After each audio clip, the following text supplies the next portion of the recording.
The 1940s are often remembered for war, but another battle was fought nightly in British homes, the fight against cold and scarcity. Bedrooms, far from being cozy retreats, became command centers for survival. With coal rationed, only one fire burned downstairs, leaving bedrooms icy cold. Families braved freezing temperatures upstairs, their breath visible in the air. There was no central heating or electric blankets, just ingenuity and tradition. The bedroom became a carefully managed ecosystem, every degree of warmth precious. Surviving the night wasn't just about comfort, it was about health, especially for the vulnerable. Damp, cold rooms bred illness, so every blanket and ritual mattered. The nightly struggle for warmth was a testament to resourcefulness and resilience. In these bedrooms, the true spirit of wartime endurance was quietly forged. At the heart of this nightly battle stood the bed, a silent guardian against the relentless cold that crept into every home during wartime winters. It was a marvel of practical engineering, designed not just for comfort, but for survival in the harshest conditions. Iron bedsteads, raised high off the floor, kept sleepers above the coldest air that pooled near the ground, offering a crucial buffer from icy drafts.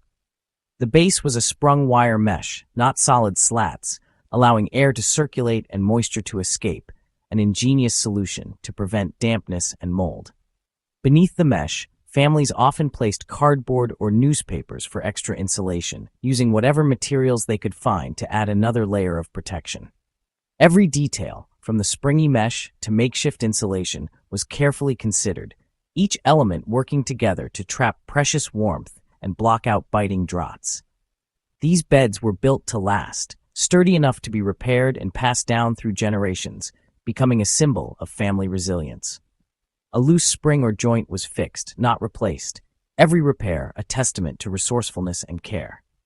This make-do-and-mend spirit was born of necessity, but over time it became a point of pride, shaping the character of entire households. The bed was more than just furniture. It was the foundation of the family's nightly defense, a place of comfort, safety, and unity.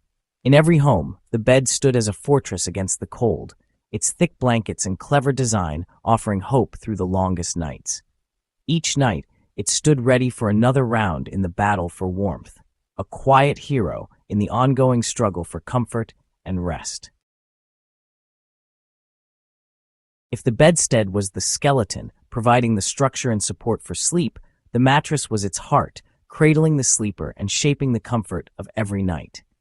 Mattresses were filled with natural materials, horsehair, wool, or straw, each chosen for their unique properties of insulation, breathability, and resilience. These materials were not just practical, but essential for a good night's rest in an era before modern synthetics. Horsehair, with its hollow, springy fibers, trapped air, and wicked away moisture, keeping sleepers warm and dry through the night. Its natural elasticity meant mattresses could be fluffed and reshaped, lasting for years. Wool added extra warmth and softness, while straw, though basic and more affordable, provided essential insulation and a surprising degree of comfort for those who couldn't afford more luxurious fillings. Feather and down bedding, like eiderdowns, were prized for their lightness, warmth, and the gentle way they conformed to the body, making them a coveted luxury in colder climates. Each feather trapped air, creating a powerful insulating layer that kept warmth close, even on the coldest nights. These natural fillings worked in harmony with the human body, creating a self-regulating microclimate that balanced warmth and breathability, adapting to the sleeper's needs. Bedding was carefully maintained, fluffed, aired in the sun, and mended by hand to preserve its insulating power and extend its life, a ritual passed down through generations. Even the humblest materials like straw or coarse wool were used to their fullest potential, reflecting a resourcefulness born of necessity. In the 1940s, warmth was engineered from nature, not technology. Layer upon layer of blankets and quilts turned simple beds into havens against the chill. Every night, families relied on these time-tested materials to keep the cold at bay, trusting in the science of nature and tradition. The science of survival was woven into every stitch and fiber, a testament to human ingenuity and the enduring comfort of natural materials. Maintaining this system required daily effort and ritual. Each morning, covers were thrown back to let moisture evaporate, preventing mildew. Pillows and eiderdowns were shaken and aired, redistributing feathers and removing dust. Blankets were fluffed to maximize trapped air and warmth. Mattresses were turned weekly to keep fillings even and fresh. Sometimes, a good beating with a carpet beater kept them clean and resilient. These routines weren't chores, they were acts of preservation and care. In an age of scarcity, maintenance was essential, replacements were rare. Knowledge was passed down, fostering a deep connection to belongings. The bed was a partner in survival, not a disposable good. Through daily rituals, families turned maintenance into an art of endurance. Every action was a step in the nightly defense against the cold. As night fell, the art of layering began. Flannelette sheets softened the initial chill, while multiple thin blankets trapped air for insulation. Cellular blankets, followed by woolen layers, created a thermal barrier. The crowning layer was a quilt or eiderdown, sometimes homemade, sometimes a family heirloom. On the coldest nights, even coats or rugs were added for extra weight and warmth. This cocoon of blankets offered not just physical warmth, but psychological comfort. Being tucked in tightly brought a sense of safety and protection. Each layer was a shield against the world outside. The nightly ritual of building a nest was an act of love and resilience. In these blanket fortresses, families found warmth and security. Strangely, one rule for a healthy night's sleep was to keep a window slightly open. Letting in cold air seemed mad, but fresh air was believed to prevent illness. Stale, humid air bred mold and spread germs, so ventilation was essential. Windows were cracked just an inch, balancing warmth with fresh air. Draught excluders blocked unwanted chills from the rest of the house. Families became experts at managing airflow, prioritizing health over comfort. A chilly room was better than a sick one. The open window was a nightly act of hygiene, as vital as any other ritual.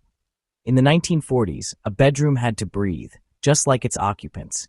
This wisdom shaped the nightly battle for well-being.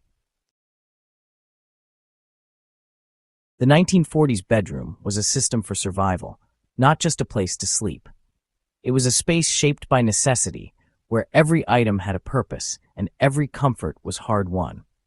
In those days, the bedroom reflected the realities of rationing and scarcity, and families learned to adapt with what little they had. Every element, from the sturdy bedstead to the well-worn blankets, was maintained by effort and ingenuity. People took pride in keeping their spaces tidy and functional, often using creativity to solve problems when resources were limited. The make, do, and mend ethos meant nothing was wasted. Everything was repaired and reused. Old clothes became rags or patchwork, and even the smallest scraps found new life in the home. Blankets were darned, sheets patched, and quilts pieced from scraps.